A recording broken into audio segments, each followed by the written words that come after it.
Okay? Now, the great thing is the more songs that you learn how to play, the more you understand song structure. Okay? You understand how a verse goes into a bridge, and a bridge goes into a chorus, and a chorus comes back out to a verse, and things like that. And again, all songs are different. Stylistically, the songs of the 50s were quite a bit different than the songs of the 70s, right? Today, it's just kind of a hodgepodge. There's all kinds of things out there that are, of the 50s and the 60s and the 70s and all kinds of things. But so we've got our idea of hearing the difference between major and minor. We've got our idea of hearing a 1-4-5 chord progression and trying to figure that out, like Twinkle, Twinkle, Little Star, that sort of thing.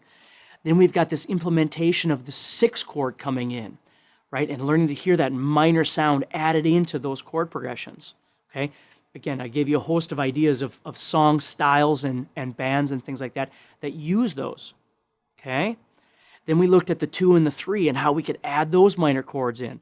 Now, needless to say, if you've got a song that's using all 6 of those chords, it's a lot harder to figure out than a song that just has a 1-4-5. And again, you don't know. I mean, until you start trying to figure out songs, you don't know. There are many songs that I started learning and I went, I don't know what's going on here, and I just walked away from it and tried something else and tried something else. But I tell you what, the first time that you figure out even a section of a song on your own, you're going to be so proud of yourself, okay? And then you just keep learning how to do it. Your ear keeps developing. The main thing is you are not looking at a piece of sheet music, right? If you need assistance in what key a song's in, you might look up on the internet, you might look up songs in the key of G or 1-4-5 songs in the key of G. Don't look up the songs, but just look up the names. Like I'm telling you right now, Brown Eyed Girl, key of G. It's a really good one to do. Knocking on Heaven's Door by Bob Dylan. It's a great song to do. Old Time Rock and Roll, key of G. I mean, there's just a billion of them I could tell you about that use these chords. But you can use the internet wisely and go, okay, I'm going to try and figure this out by ear. I'm not looking for the answer. I'm just going to use it to figure out, I know the key of G. I know these chords, G, C, and D really well. So I need a song that uses 1-4-5, like Brown Eyed Girl, which actually uses in E minor in there as well. Okay, different things like that. Or I mentioned Last Kiss, an old song that was redone by Pearl Jam that uses G, C, D, and E minor as well. So you look up one of these songs, you put it on your computer or on your,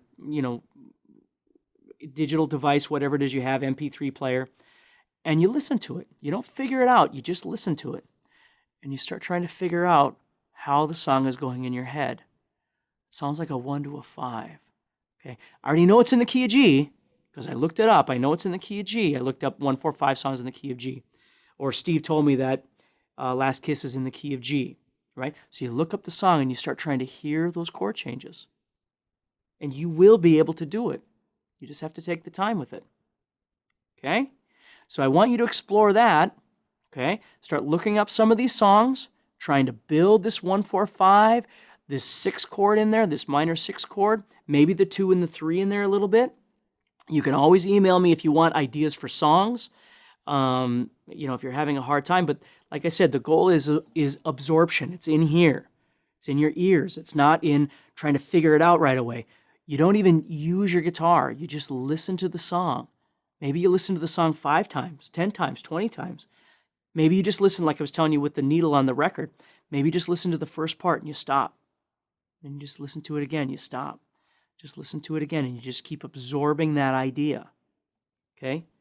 The next step for us is to start figuring out how to figure out the key if you don't know it. If nobody told you what key it's in, okay?